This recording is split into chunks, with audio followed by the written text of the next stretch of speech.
గ్రామాలలో ఈ అధికారం ప్రతిపక్షం అనేది మనం తీసేయాలి. ఫస్ట్ బీజేపీ సర్పంచులు, ఉప సర్పంచులు, వార్డు మెంబర్ ఎక్కడ ఉన్నారో మీ దగ్గర ఎక్కడ కూడా ఆయన కాంగ్రెస్ పార్టీ, ఆయన బీఆర్ఎస్ పార్టీ నాకు వ్యతిరేకంగా పోటీ చేసిండు, నన్ను ఓడగొట్టే ప్రయత్నం చేసిండు, నాకు ఓట్లు వేయలేదు, నాకు ప్రచారం చేయలేనది అందరు మైండ్ లెక్కలు ఫస్ట్ తీసేయాలి.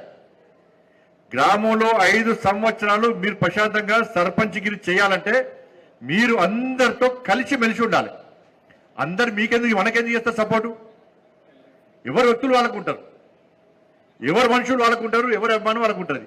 కాబట్టి మీరందరు చేయాల్సిందంటే మీకు వ్యతిరేకంగా ఎవరు పోటీ చేసిర్రో వాళ్ళందరి కలవాలి ఒకసారి, వాళ్ళందరు సూచన సలహాలు తీసుకోవాలి. మీకు వ్యతిరేకంగా పనిచేసిన నాయకులను కూడా కలవాలి, ఓటర్స్ కూడా మీరు కలవాలి.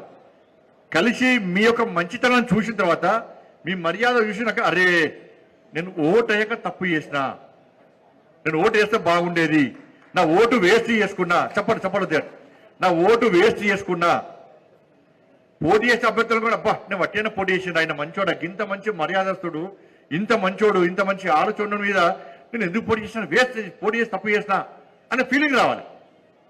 అలా బీఆర్ఎస్ కాంగ్రెస్ ఏముండదు, అలా అందరం కలిసి గ్రామానికి అభివృద్ధి చేయాలి. ఇది ఫైనల్. గ్రామంలో కొట్లాటలు అసలు ఉండదు. ఇక మిగతా పార్టీ వాళ్ళు ఇష్టం.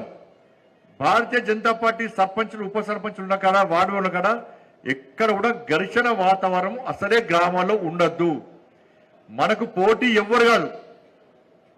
మీరు సర్పంచ్ అయినా అయిపోయింది, నెక్స్ట్ మనం సేవ చేయడం పని.